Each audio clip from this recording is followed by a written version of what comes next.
Welcome to the Pop-Off with Gene Fitzmagic and friends.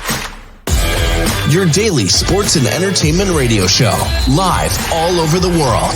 You're going to want to hear what these guys have to say. With their hot takes, recaps, previews, and predictions, sometimes these guys might get along, but most times, they won't. So see what happens when these guys pop off about the world of sports and entertainment. What's up, everybody? Welcome to the Pop-Off. It is Tuesday, and we're about to have some fun sports talk.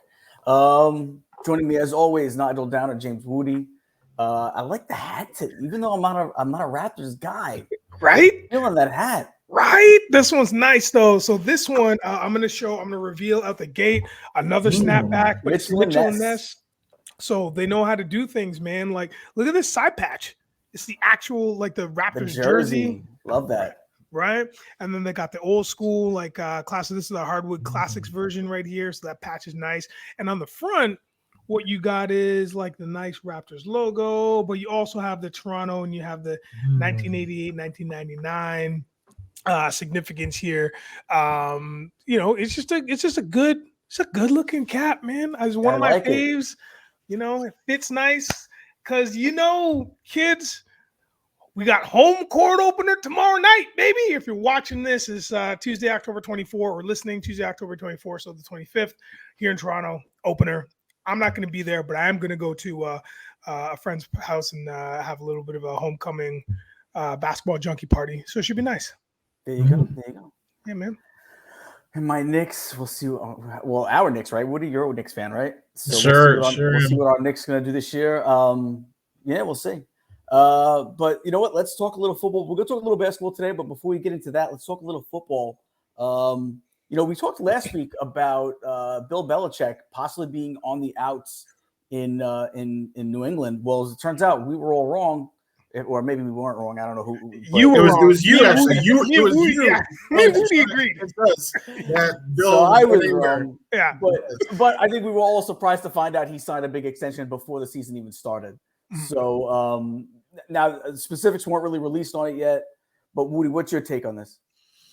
I'm asleep. Bill Belichick is obviously a legend. That's what I said. Just like Pop, they struggle. Don't matter.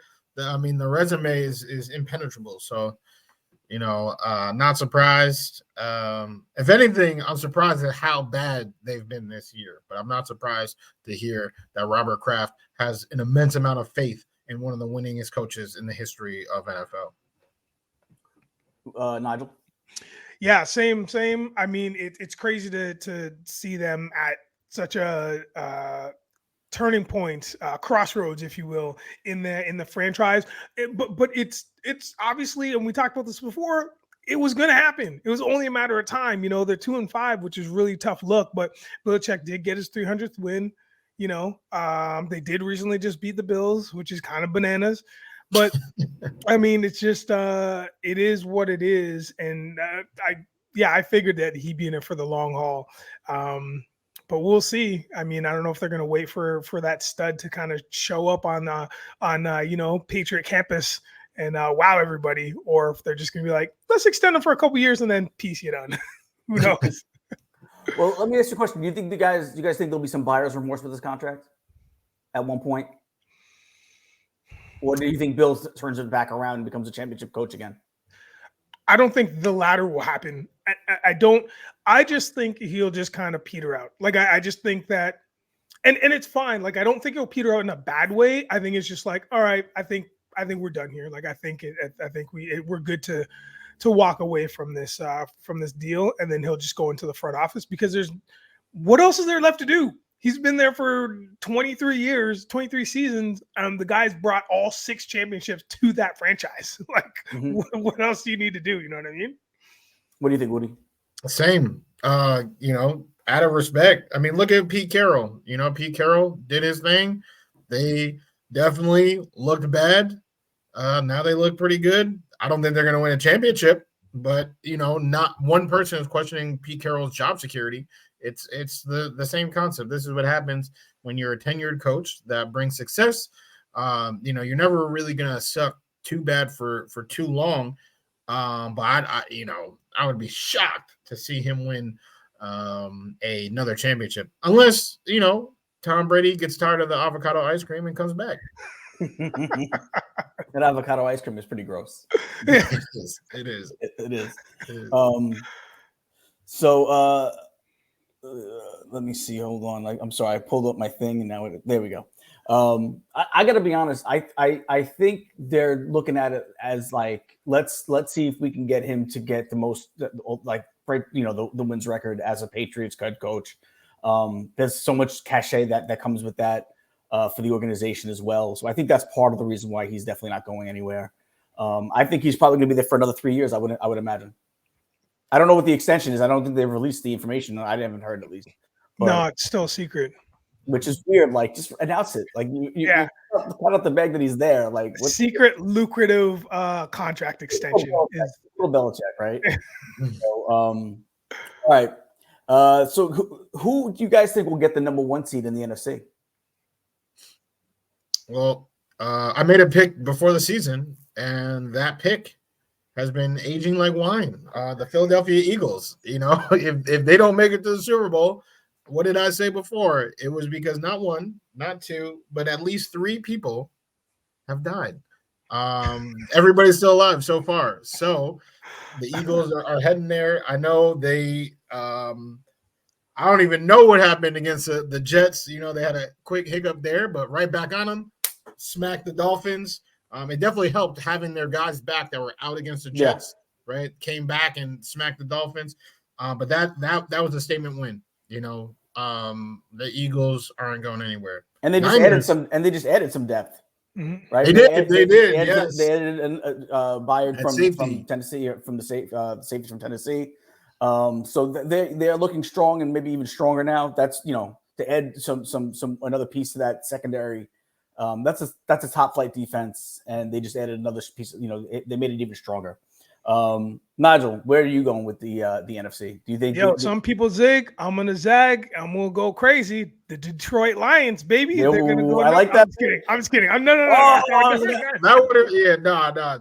No. I'm gonna say this though. I do give them honorable mention. I think it's gonna be a long haul for them for the rest of the season. I think there's just too many good teams in the NFC. But I do agree with Woody, and I think with you as well, Gene. I think it's gonna be Eagles 1, and then that 2-3 in terms of where the Niners and where the Cowboys end up, because the Cowboys, they're showing a lot of rust, if you will. Like, they're slowing down a lot, and it's a very inconsistent. But speaking of inconsistencies, look at the 49ers, but that is more injury related, and just some reason they just can't get the mojo back. I don't think it'll take long, but I think they needed a couple kicks in the mouth to wake up. Purdy hasn't looked so great the last couple weeks.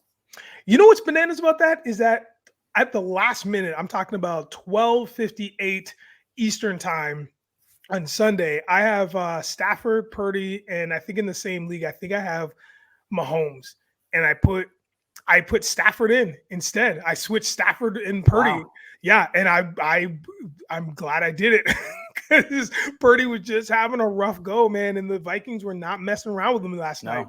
Couple of picks, actually 3 picks. I think he had 2 on those last two drives ended in picks. That last one felt like 2 different picks because it was so egregious. But it was just a 2.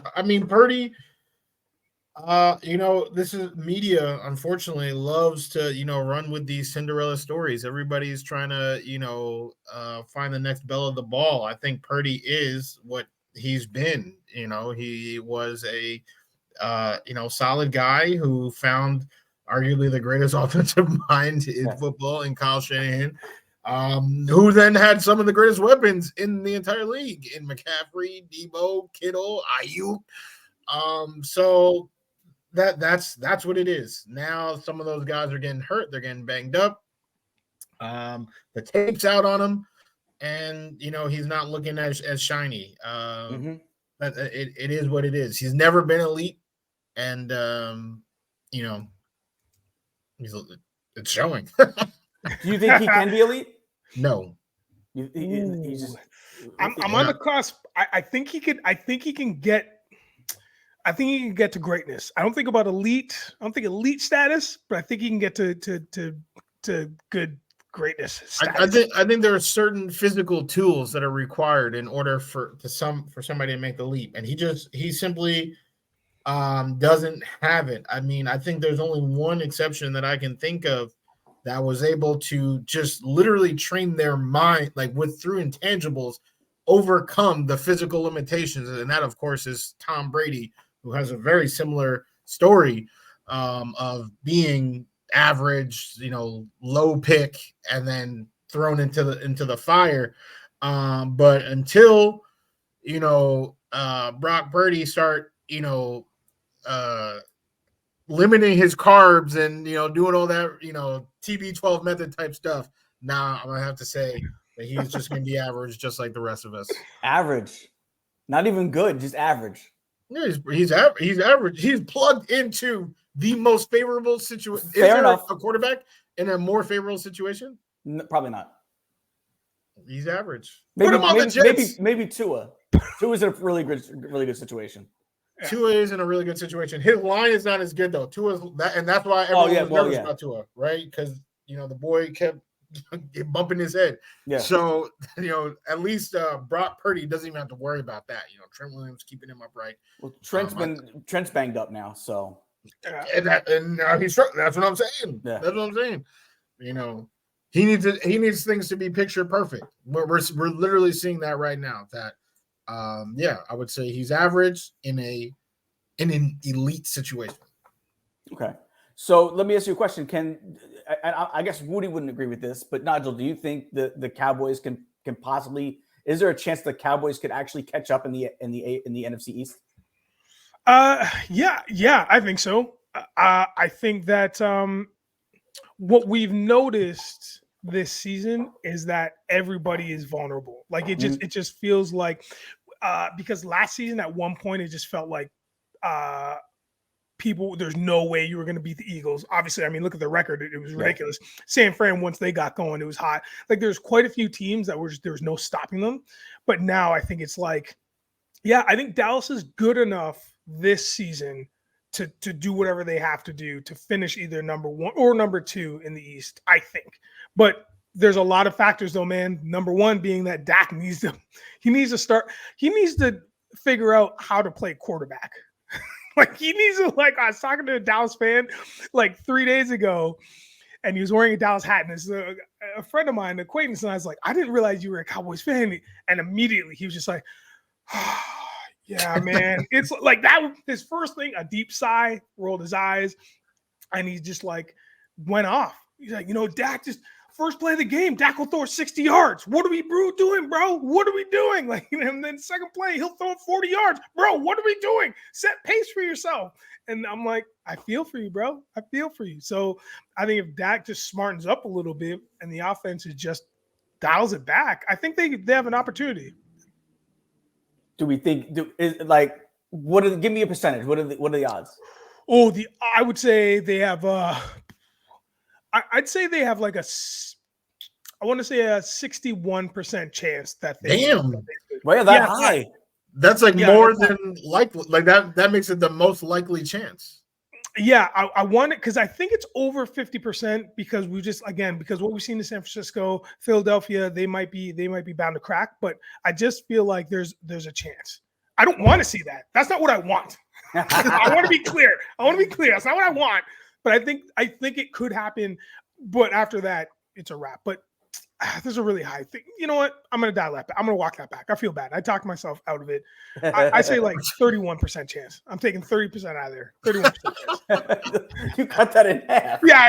I was like, I'm just going to cut it right down. You talked yourself up the segment before. Now you're like, wait a second. Wait. Yeah. I came in a little too hot. Yeah, I came in too hot. And I was like, no, that's not true. I'm lying to myself. So, I listen, their biggest concern is really Dak, is it not? Yeah.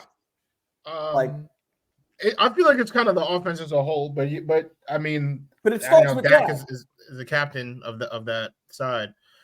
But even Tony Pollard, I feel like they did themselves a disservice. I know Zeke isn't Zeke, but they did themselves a disservice by not getting a nice RB2 because they Pollard, I don't think that was ever Pollard's game. Like, he was actually like a really, really good, he was elite, the best change of pace back. Yeah. But now they're treating him like a bell cow, which he's not. No. And they're not getting the same results. And then that puts more on Dak. And Dak doesn't have the stats you like. And now the headline is, oh, Dak sucks.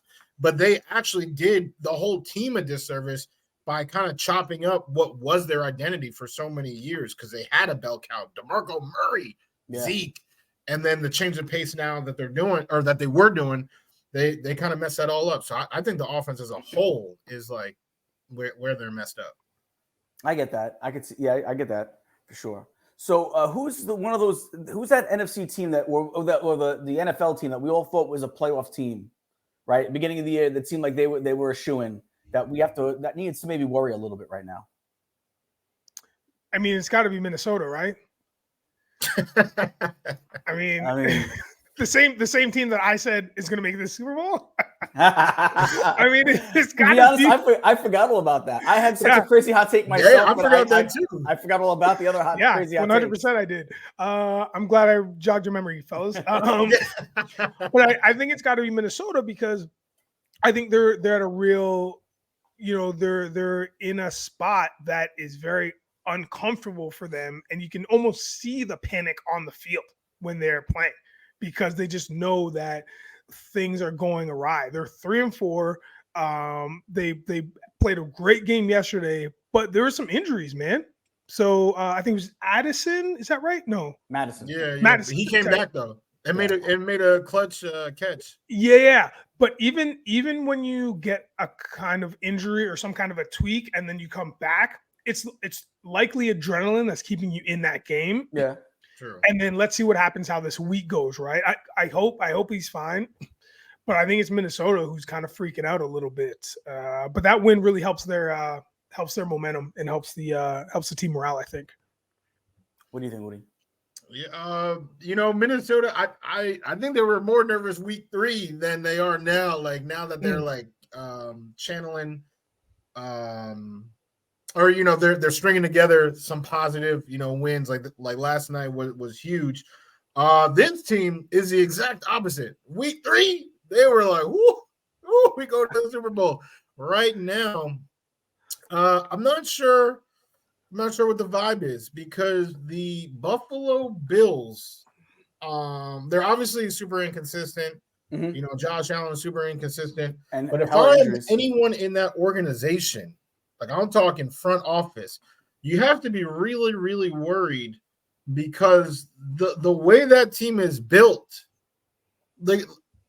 I think the end is near. Yeah. They haven't really done anything major to the roster on either side. And Tre'Davious White, he came into the league, he was an all-pro both of his first 2 seasons in the league. Like, he was looking like an absolute steal. And now he's been injured. And each year they keep saying, oh, well, when we get Tre'Davious back next year, he's going to be fired. And now this year, he tore his Achilles.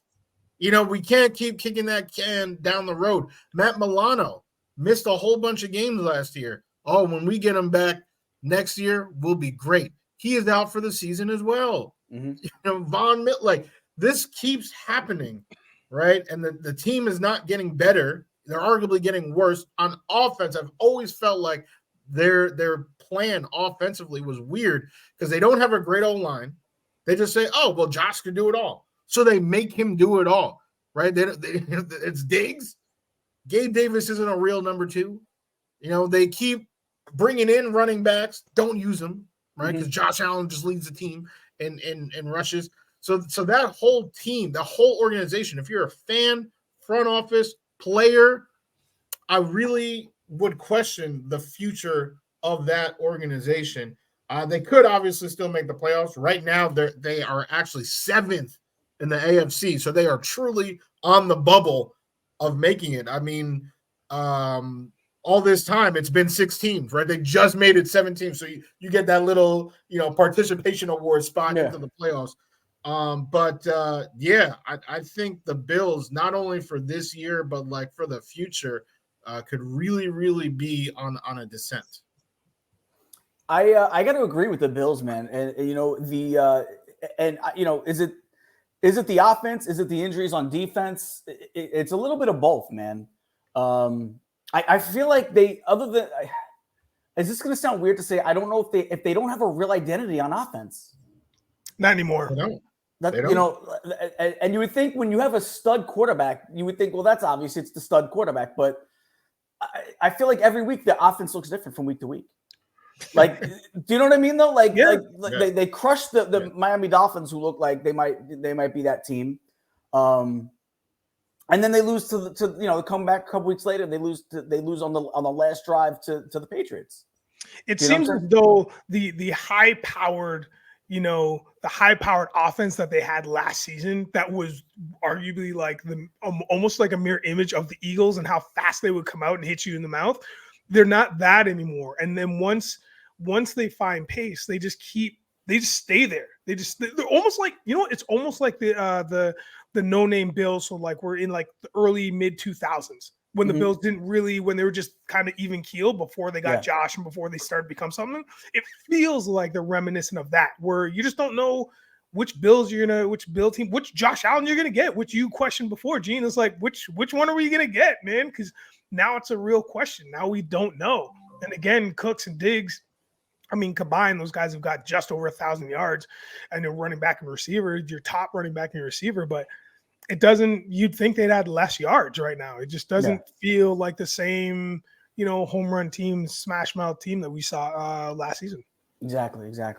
So let's turn our attention over to the Giants, man. They've had some injuries with Daniel Jones, and you know what? And to their credit, Tyrod Taylor's looked pretty decent. Who's the quarterback of the Giants? Woody. I'll take this one. And Brett, I had to toot my own horn about the Eagles. He froze. Eagles were my pick. They look great. Allow me to now toot my clown nose for hyping up the Giants and their offseason and them just make it, oh my God. I mean, that, the Eagles age like wine, this age like milk. Spoiled. So allow me to, I will gladly put not gladly, but I will do the right thing and put egg on my face. The Giants, we talk about Daniel Jones, Tyrod Taylor. I mean, the answer to your question, short answer, Daniel Jones. I mean, the boy is making $40 million. Well, is it only and so let me follow up that and say your reason why, but is it only because of the contract? I mean, that's definitely reason A and B and part of reason C. But if the Team Tyrod is talking about, well, look at the last 2 games, they've been competitive, then allow me, all right, to be Johnny Cochran real quick, all right, and defend my client Daniel Jones. There you go. Because in the first 5 games of the Giants season, they allowed 30 points per game, 30.6 points per game, and they were scoring 12.4. So it's very obvious as to why they were getting smacked every week, 30-12. The last 2 games with Tyrod, they allowed 10 and scored 11. So if we're looking at the points scored, 11-12, that's not much of a change. I'm not seeing Tyrod and being like, oh, wow, he's cooking, where Daniel Jones is not. It's still the same, but the huge difference is the defense stepping up from 30 points allowed to 10 points allowed. And one of those games includes that high-powered Bills offense, right, that they literally almost won that game. I mean, a very shady holding call on that wasn't called, actually, on Darren Waller. If you look at takeaways, they've had 3 takeaways in those 2 games where they're allowing 10 points per game. The first 5 games combined, they only had 3 takeaways. So the defense is what is stepping up. I don't see much of a difference, literally whatsoever, between Tyrod Taylor and Daniel Jones. They both, can throw it deep, are pretty quick on their feet. Their only difference is their skin color, but in their contract. So I'm gonna choose Daniel Jones for the contract. So the contract is really what it is the final is the decision maker for you. Well, contract age, right? Like if they made the exact same amount of money, I would still choose Daniel. Like he is the young kid that you're trying to groom and develop, and so I would say all of that type of stuff in terms of building a young kid. Yeah. Nige? This might be the most exciting I don't care conversation that we're ever gonna have.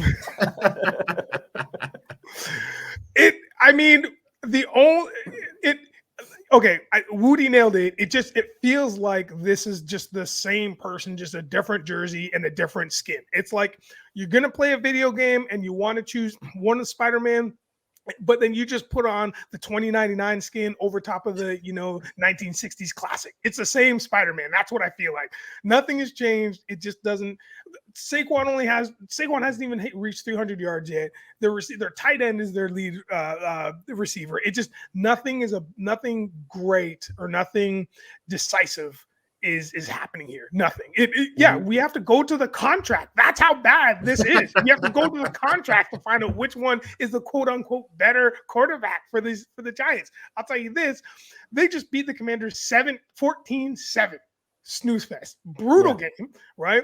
And then because of that win, the press asked head coach Dable, asked him about, hey, does this change the status of Daniel Jones? Does this create a little friction, or like what are we gonna do? And I quote, Debo goes like this, and I quote, I would just say Tyrod had a good game this game, and he's a true pro, and I'm glad we've got him. He doesn't even care. Like, I mean, he's not adding anything to this. I feel like that's more, I feel like that's more demonstrative than him saying, no, it's Daniel Jones' team. 1,000%. That's the easy answer. If it really is Daniel Jones' team, the easy answer is, come on, guys, stop. It's Daniel Jones' team. That's what Salah would say. That's what he says about Zach every week. So that's what I'm saying. So like, is Dable thinking there's a chance that they stick with Tyrod? I think so. Like if like yes. So that's what I'm saying. So, and here's another a follow up to it. Daniel Jones is obviously can't be moved for really 2 years. After the 2 years of this contract, is he the Giants quarterback? Honestly, forget about Tyrod. Take Tyrod out of the mix. Their fans love him. I literally don't know what they see in him. Let's face it, Giant fans always think they have I heard people saying Paris Campbell was going to be a 1,500 yard receiver this year. Giant fans always overinflate their talent. They do. You want to know who did that? You want to know who started that trend? Eli Manning. The guy still has 2 Super Bowls, and I'm shocked at how he has 2 Super Bowls. That's a good point. He started that trend of the Giants having this faith and we're fine. Guys, we're fine. We're fine. Because Eli Manning came in and nobody gave a crap. Nobody knew. Well, we knew who he was. We knew who he was. But we didn't think he would have 2 rings, man. Eli Manning. I'm telling you, I live in New York, so I get the New York sports radio. I've heard people legitimately have heard people, and I quote, have compared him to Patrick Mahomes. I'm not joking. Well, he could do it. I remember there was I think it was the Detroit game. And they said, well, Daniel Jones could have won that game. Patrick Mahomes couldn't, that Daniel Jones might have been able to win that game. I literally heard Giant fans calling WFAN and ESPN radio and saying these things. Yeah. I'm never going to New York. So that's what I'm saying. Like they, if they want to make the fan base happy, blah, blah, get the jersey sales, maybe he'll be the quarterback. But I personally, and I don't think anyone that I'm looking at right now would have given him that extension to begin with. No, I think they felt like they needed to. I mean, it was a good season that they had. I would obviously give all the credit to Dable. And that's why it's so weird, because Dable and Shane have that relationship, right? They both came from Buffalo together. Yeah. Neither of them are tied in any way to Daniel Jones. After that season, if I'm Joe Shane, I'm, patting my boy Dable on the back like, yo, that was great. How you dressed up all this trash, made it look like treasure. That's amazing. Now, who we getting at QB? That's what I would have done. Yeah. Yeah. But it seems like media pressure, or maybe fan pressure, some sort of pressure somewhere was like, oh, I mean, Daniel Jones was and that's why I hate that ESPN tries to tell people that winning is a quarterback stat, because it's really a team effort. Like what I said with the defense is what's made the difference here. Yeah. But because the quarterback was at the helm, now we have to keep having these conversations like, oh, Daniel Jones, is he worth his extension? Is Brock Purdy elite? Is Jared Goff a top 5 quarterback? Like, what are we talking about? Just because a team is good, that does not mean that the quarterback is elite. Like, I that is probably my biggest bone to pick with ESPN portrayals of football teams. Sorry, that was for the diary. Couple of that, was page 41 of my diary. I apologize. It's all right. Maybe they signed to that extension because there was the pressure of making the playoffs, having a good season the year before, and they didn't see his replacement down the pipeline. And they said, all right, well, we got to bring him back at least for next year. So we'll do a contract where 2 years are like important, because they might look at like if we have a step back next year, then we draft our quarterback next year. Maybe he sits for a year behind Daniel Jones on Daniel Jones' second year. Yeah, but who is going to learn? What is he going to learn under Daniel Jones besides how to drool on his shirt? He don't. Oh, how to step in line and just how to just be be exactly what you're told to be. That's it, man. I think they should go out and find. They need to blow the team up. That's what I think, because there's another team that has no identity. They need to blow it up. They need to figure out what's up with Saquon, and then or keep Saquon and get another quarterback. They should have flipped their contracts. Like, they should have given Jones the 1 year, figure it out deal, and given Saquon the lengthy deal. Yeah. I know running backs, that's not pretty, but Saquon was the identity of the deal. Like, Saquon, they go as far as Saquon can lead them. Is Saquon in New York next year? He'd be gone? Yeah, probably. Yeah, probably. I don't know if you saw the game on the weekend, but when he scored a receiving touchdown, like, he lost his mind, and so did the Giants fans. Like, it was just this weird bout of jubilation where it's like, yeah, this is your guy. This is your guy. Like, you need to rally around him. And he didn't even know he didn't do the gritty. He didn't do any kind of known. He went back to the bench and just sat down. Yeah. Yeah. And he went to that's what I'm saying. He went to the bench, crossed his arms, had a little swagger, and then that was it. And it's like, yeah, man, this is your guy. Stop with the Daniel Jones and stuff. Like, you gotta run with your man, and he's your guy. He's your identity right now. All right. So no Daniel Jones in 2 years. Agreed. Yeah. All right. So let's talk a little NBA, man. Finally, NBA is back. Who's excited for the NBA? Woo! It's tough as a Knicks fan. I feel like the Jets always give me hope, but like the Knicks, the Knicks part of my heart has literally been dead, deceased, no pulse this entire century. So it is what it is. Basketball's back. Yeah, I hear you. No, listen, the Knicks have broken some hearts. They've broken some hearts. So let's get into some predictions, man, and we'll talk some surprises we think's coming up first, or second. But what do we got for our finals prediction and winner, Nige? Oh my goodness, this was tough. I feel like this year is going to be a little bit of a repeat. I think it'll be a lot closer to last season than we thought. I think it's going to come down to, I think the Bucks are going to look, I don't want to say all this stuff, like all this preamble, like as long as so-and-so's not injured, as long as so-and-so's not injured, but it might come down to that though. Yeah. Like, it might actually, because we saw it last season. Yeah. So if Giannis is healthy, and I think now with the addition of Dame, I think those guys might make it to the Eastern Conference Finals, man. Like, no joke. See, cops are already like, this guy's lying. We got to lock him up. But I think, and I also want to put faith in, not my favorite team, but I want to put faith in the Celtics, because I think that they just need to get over this hump at least one time and make their way to, they're going to make their way to the conference finals, I think. So I think it'll be like, Milwaukee, Boston on the East, and then the West. I want to say the Suns because I like what they've done. I like what they've done, and I hope that they work it out too. But I think the Denver Nuggets are going to be back. I think we're going to see another back-to-back championship. It's going to be a long road, but I think we're going to see one. I think it's going to be the Denver Nuggets. And who do you think they're going to go up against? Boston or Milwaukee? I think they'll go up against Milwaukee. I got the same. Who's winning? I got the same finals. Denver winning, right? Yeah, Denver wins. At the end of the day, they just don't have. I don't think anybody has an answer yet for that guy in the middle. Yeah. All righty. Well, allow me to zig while y'all zag. There you go. Let's go. Well, I guess in the East, it's not as big of a zig. But I don't have the Bucks. But Wow. Nigel, you pointed out the Celtics. I hated that they got rid of Marcus Smart. I when I make these picks for who is going to travel the long haul, I look at two things: depth, because we do as long as people are healthy, but in that odd chance that somebody is hurt, depth is key, right? Especially in the playoffs. Even when people are healthy, you need a good person off the bench in that rotation. And championship DNA.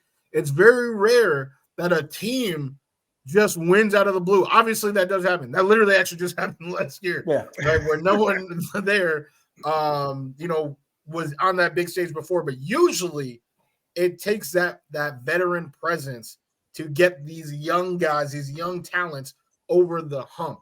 So that's where I was cursing out the Celtics, or I would have been if I was a Celtics fan. I was kind of hyped. I was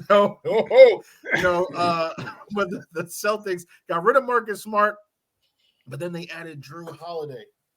And that is exactly what I'm talking about with championship DNA. He is pretty much an upgrade from Marcus Smart in almost every single way, besides age, I guess. But that doesn't even matter because Drew does not play like he's 33. He is just as good of a defender. He's actually more versatile. So he can play longer players because he himself is longer. He's better on offense. He's a better passer.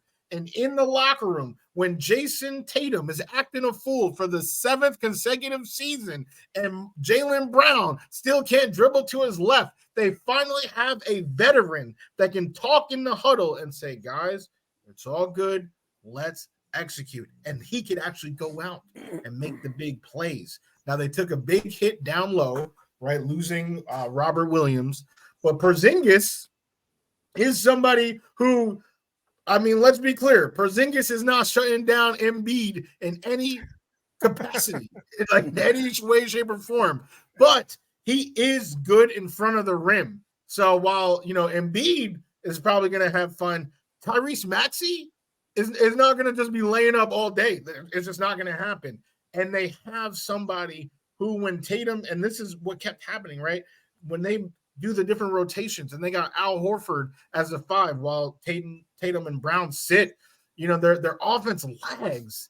Right? Because who is creating opportunities? Porzingis can create his own shots. I think that's huge for them to have another person who isn't reliant on just catch and shoot basketball, because that's what has always killed the Celtics. When those two guys are out, it's catch and shoot basketball unless Derek White has a miraculous game. And they kept him, right? Yeah. So that team, I think they are going to the finals. In the West, don't crucify me. I think it's going to be the most populous finals matchup in the history of the NBA. Kudos to Winning Time. The show got canceled, but it's a tremendous show. I think we're going to see the Celtics and the Lakers one more time in the finals. That is another team that is just built on depth upon depth upon depth. Yeah. And this is the first time in a long time that a LeBron James team has the same players 2 years in a row, right? Every year, it's like, oh, we got our top 3, and then we're just going to sign a bajillion veterans. Oh, those veterans suck. More veterans. Oh, those veterans suck. More veterans. Like, that's literally what they do. They recycle so many people. But this time, Austin Reeves is back. Rui Hachimura is back. They got a boatload of people that are coming back from last year. And then the people they did add like Gabe Vincent, right? Mm-hmm. This is somebody who's coming in with an ego, right? This is somebody who's just a dog who's coming just in in the finals. Mhm. Yeah, exactly. And that's what, and when I talk about championship DNA, I know he didn't win, but he knows what it takes. He knows the grind, right? LeBron loves people where they know their role. So I think that's an extremely important person to add. Christian Wood was another add, somebody who's going to clear out the paint, right? So I just think that those teams are built the best for a long playoff run, obviously assuming health. But the Nuggets, obviously, they're a really good team. We just don't see repeats like that. I don't know who's going to knock them out if it's the Lakers, but I think there's enough good teams where a whole bunch of teams can knock them out, in my opinion. I don't think they're as above everybody else as ESPN likes to think. Well, a lot of teams got better this year too, right? The Lakers got better, Celtics got better. Obviously, Milwaukee got better. Even the Knicks got better, not to the same degree. They had a DiVincenzo. They'll be a better team this year. Not that it's going to be enough to get them over a hump or anything. But a lot of teams got better this year, I thought. Yeah, make sure you hold on to that water. Yeah. No, but they listen. Like they didn't do enough, but they did get better. DiVincenzo is a nice piece. I hate their offseason. I mean, they were asleep at the wheel. DiVincenzo, he's not moving any needles for me. Obi Toppin could have been something. Got rid of him for nothing. Because where's his role with the rest of that team? Like the only time he ever played really well is when Randall was out. Well, who's going to play really well when Randall's out this year? I don't know. We don't have any big man off the bench like that. That's a pretty big deal. I think. Well, I believe they're going to play Hart at the 4, which to me doesn't make sense because he's not. I don't think he's big enough. I wish I could get my eyes even bigger than this. What are you talking about? They're going to play Hart at the 4. They said so. So that's why I almost did a spit take because they got Josh Hart playing the 4. I mean, but like you already said, we both agreed they're not over the hump. No, they're enough to be included in the cute Bleacher Report graphics about who's gonna finish 5 where. seed, 4 seed, something like that. Yeah, but they're dead DC. And let me ask you a question too, guys. Is the subtraction of Harden and Philly, is that an addition by subtraction? Or do you think they'll take a hit? This is what I want to say about that. I don't like the way Harden is conducting himself, and I don't like the way that it's going to affect the team on the court. I know I'm not answering your question directly, Gene, but it's just like, listen, man, it's come to the point where the conversation is now about how many millions of dollars you're making and how selfish you are, instead of like this team who's been on the cusp for 4 seasons. They've been on the cusp of like going further and further, and it's just like tragedy every season. And it's like, you can make a difference. So he can make a difference. We know this. But if he's going to be sulky McSalter, if he's going to be just sulking the whole time, sulky McSalterton, there you go. Then the team isn't going to do as well as they could. However, I will say this with the caveat, with the addition of Mr. Nick Nurse, the Nick Nurse. This kind of changes things because the team is not going to play the way that they've played the last couple seasons. I guarantee you that. The defense is going to be stronger. Whatever their scheme is, it's going to be patented to their players, right? It's going to be customized to their players, but the defense is going to be a lot better than it was before. I don't know how their offense is going to look. So, I mean, if Harden doesn't play, fine. Then just cut him loose early. Just cut him loose early so then the team can gel, do their thing, because they will be dangerous and they will go down the stretch. Woody? Yeah, I'm gonna have to say it is kind of addition by subtraction, because they have somebody waiting in the wing. Like they have people waiting in the wings. And I know they were already on the court together, right? Like Harden, Maxey, and all that. But I just think it's different. Like I know growing up, when I was with my friends, I was the man.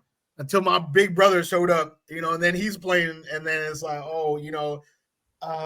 do you think I could have a turn? Can I get a, you know, we went through that with you right now. It looked like you were looking at your big brother. Like it looked like we are going through that trauma with you right now.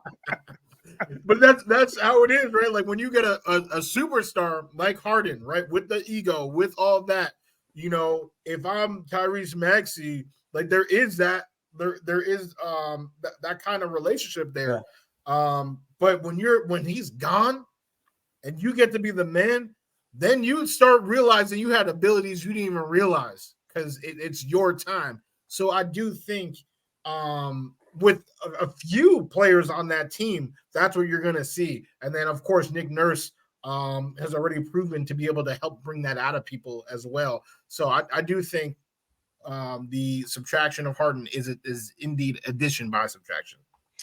Ladies and gentlemen, I want to present to you Exhibit A, which is a photo of Mr. Chris Paul. This is exactly what happened when he left the Phoenix Suns. All of a sudden, Booker came out to party, right? It's the same thing, man. It's like there's this coming out party, and you can see the weight being lifted off everybody's shoulder, and then the team just like goes bananas. And I think Woody is 100% correct. That's what we will end up seeing. Yes. It's gonna be awesome. Yeah, you know what? Does he find a home this year?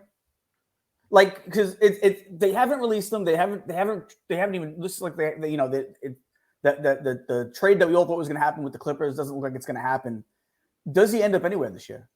Yeah, man, because Kyrie Irving ended up somewhere, so you know that he's going to end up somewhere. Like, of course, dude. Like, but Kyrie Irving can still play. What's that? So can Harden. That's wild to assume or to say that Harden can't play.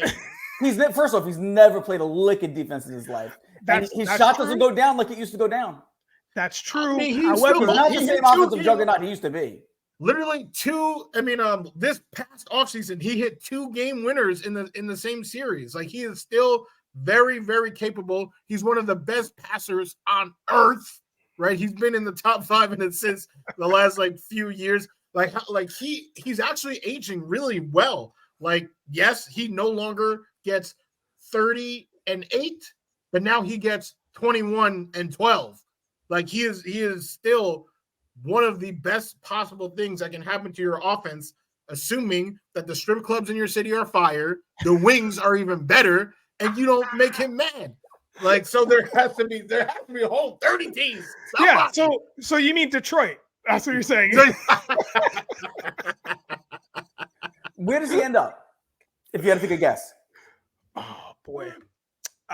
Is it gonna be the Clips? I don't think so. I don't know. I truly don't know because he has to work out what's going on with Morey. I feel like now it just seems super personal. So yeah.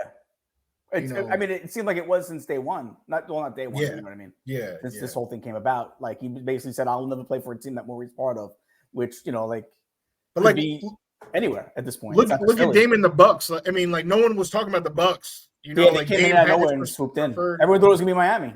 Exactly, yeah. But they tried to. I guess they didn't try to screw him, but they obviously did not want him to go to Miami. So I think we're going to see that. I don't think his home is a team that we're currently talking about. Could it be Miami? I don't think so. I'm going to. I don't know if he would fit in with that identity, even though Miami definitely checks all those boxes. What about? I'm going to throw this team out there. What about the Chicago Bulls? That would be really good. That would be interesting. Because what they have now, they have, I'm pretty sure that they have room. The players are very malleable. Like you don't have anybody that's like a crazy star like DeRozan and those strong personalities. Yeah, you know what I mean? And it's like it could be a thing on and that's what they're missing with Lonzo out. They're literally missing a facilitator to get these people the ball. Yeah. I think that's a great fit. Yeah. That's actually that's a really good fit. Thank you. And with that, I bid you all adieu. Goodbye. So, all right. So then last part of the thing before we get into some surprises.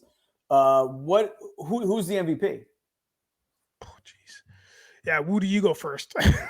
Oh my gosh! I knew there was one topic that I was omitting in my research. So I'm gonna go with, because here's the thing. Jokic. I feel like it's really just like the Jokic versus Embiid award. The last like 3 years, Jokic won twice, Embiid won. So they're probably, here's because they're all big on stats now, because those 3 guys get close to the triple doubles ever since Russ won his. Now I feel like it's like, who's the closest to the triple doubles award. So I'm gonna go with a pick that's actually gonna make me super upset if this person wins the award, but I think it is going to happen, and it's gonna be one more thing that I'm gonna have to hear when I have to explain to these children that Michael Jeffrey Jordan is in fact the GOAT. All right, not LaFlop, but I actually think with the team that they got and where I have them going deep into the playoffs, I think LeBron James could win the MVP with like 27, 9, and 9 this late in and his just career. woo everybody in year 21. But he still won't be better than Michael if that were to be the case. Wow. Well, I agree with you on that one. You do? Michael's the best basketball player. Oh yeah, hands down, yeah, for sure. There's no conversation there. LeBron's top 3. Yep. 5. I got him at. I have my official list. I actually have a list taped to my desk. Just to remind you, just in case he forgets. He's 4. He's 4 on my list. Who's 2 and 3? Kareem and Magic. Okay. I have Kareem as 2. I have Magic as 4. Oh, so you just switched Magic and LeBron. Yeah. That's what I have. I have Jordan, Kareem, Magic, LeBron. What about, who would be your top 5, Nige? Oh, my number one is Vince Carter. Off the top of your head. What? Tracy McGrady. Yeah. Muggsy Bogues. Is Bargnani on that? Yeah, of course he is. He's number 7. No, my list is very similar to you guys. To be quite frank, I think Jordan for sure. And I want to shout out Bill Simmons, because this guy is always talking about, it really depends on the era that you're born in, or the era that you're really taking in basketball the most, and that's usually your guy. Because I think for him it's like Bill Russell or something. And again, that's kind of when he was growing up, right? But I mean, arguably, I believe he has Jordan as number 1 or number 2 on his list. But yeah, Jordan's my number 1. I just think everything was all encompassing when he showed up on the scene, and that transcends into the marketability of the game because of him, right? Like how international it became, and then sneakers and stuff. So it just kept going beyond basketball, and then it just kept going with him winning championships and leaving and coming back, and his dad and the drama and whatever. So yeah, Jordan's my number 1. All right. So who is your MVP this year? My MVP this year, yeah, I think all things aligned. I think it's going to be Nikola again. I think Joker. I think he'll do another. He'll make another run. But again, man, if Giannis can stay healthy, but I don't know if he'll play that many games. Like, I don't, even if he stays healthy or not, because I know they changed the whole loadout thing. Yeah. Sorry, the load management. Yeah. So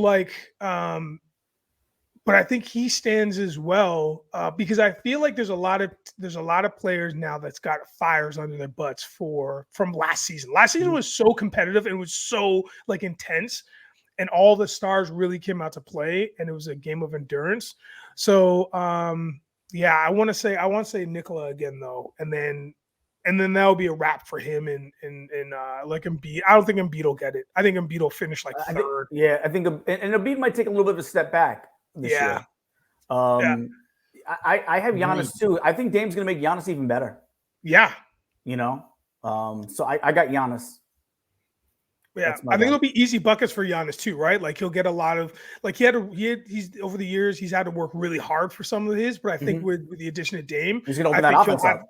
Yeah, he'll have some alley oops and some just drop in 2-step dunks. It'll be just a little easier per game. Or you gotta just worry about the outside now with Dame more than more than you used to have to.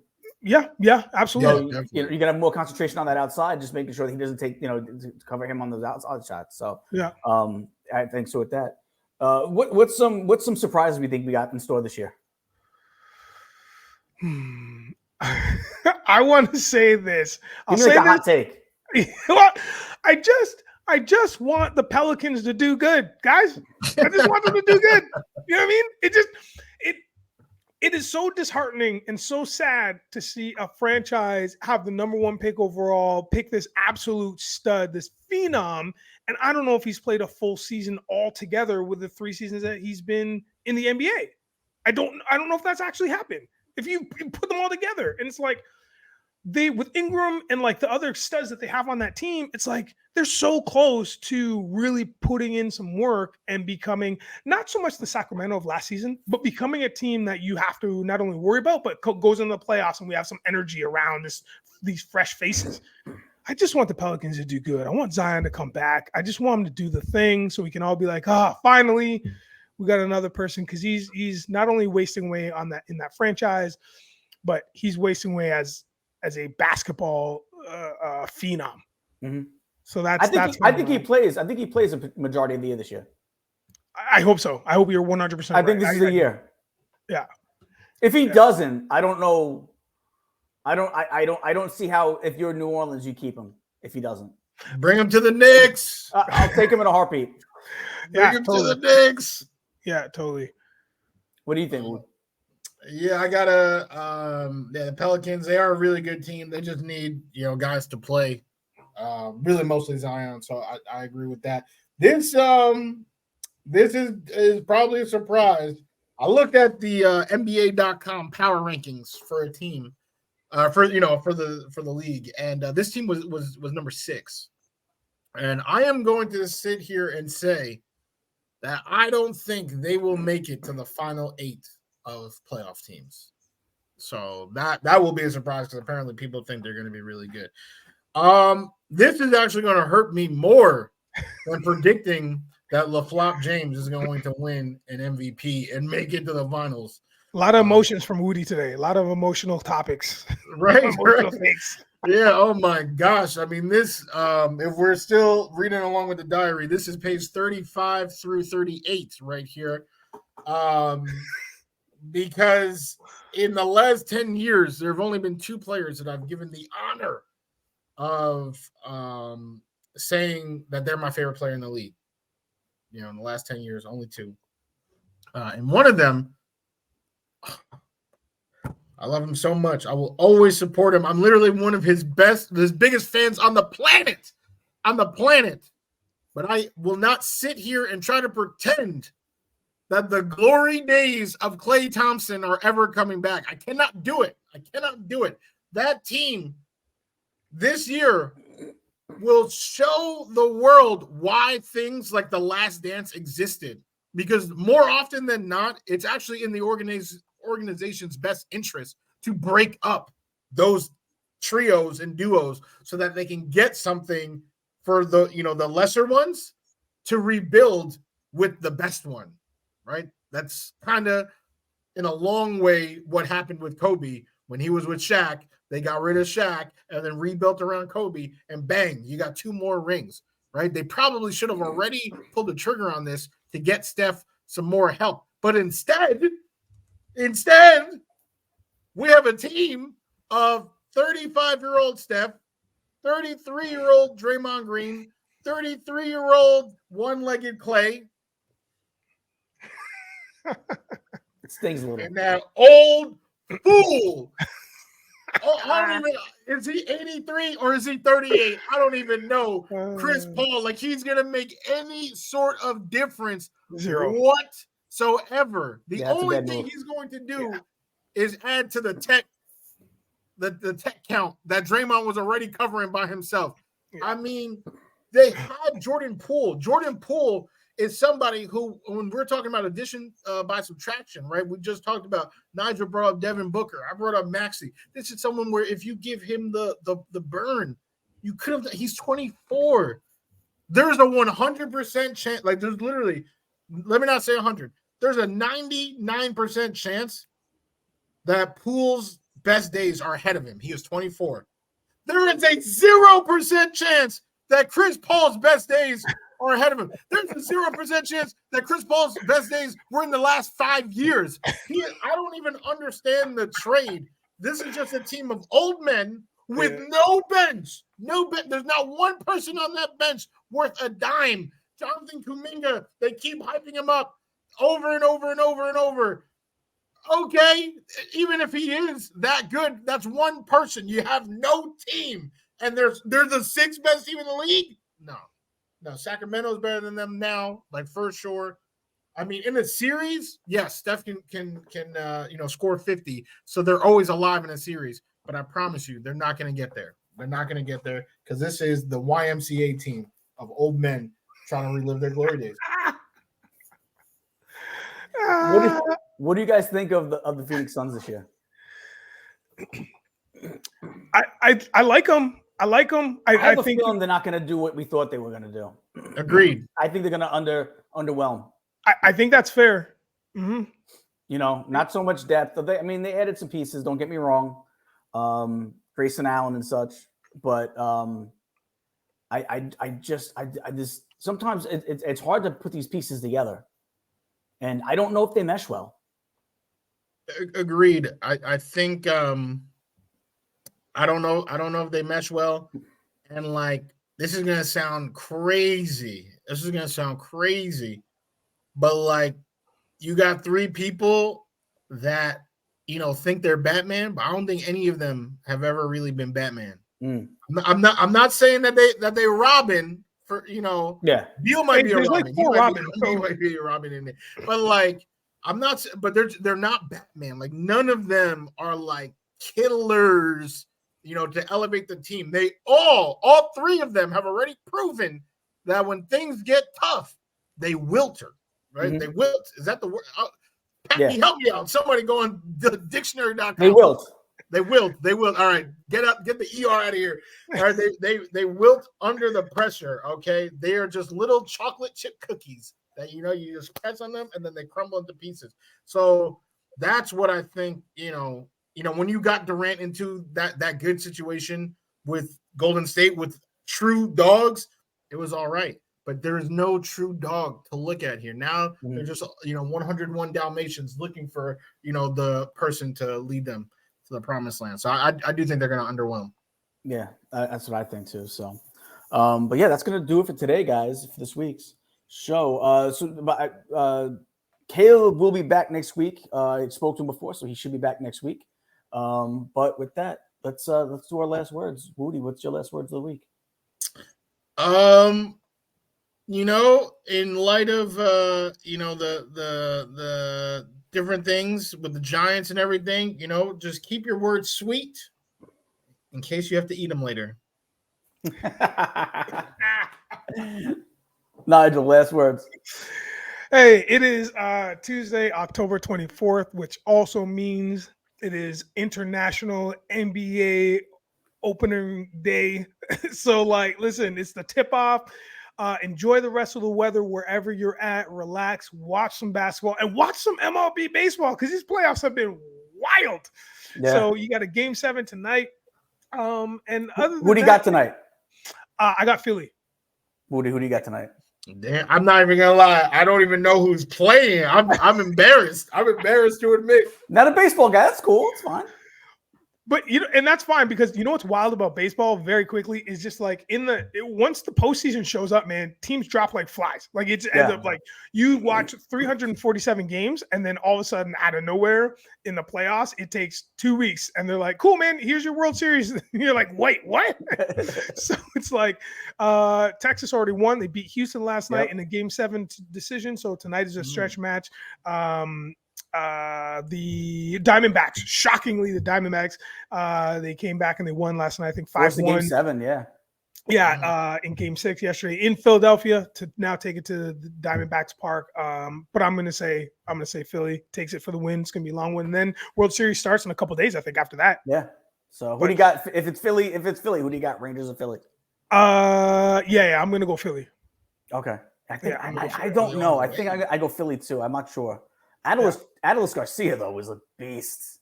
5 home runs in the series, 15 RBIs. Monster. So if he stays hot, I don't know if anyone can beat those Rangers. You know? Yeah. So we'll see. But so I mean, listen, enjoy the sports, and I'm gonna buy a hat today. There you go. Guys, have a great today, a better tomorrow, and we will see you next week. I got no pin to throw, so just wrap us out. There you go. That's the pop off for today, folks. Thank you to all of our listeners, as well as our producers, Patty Puddles and Fareed Kameo. And make sure you tune in tomorrow to hear what these hooligans will pop off about next.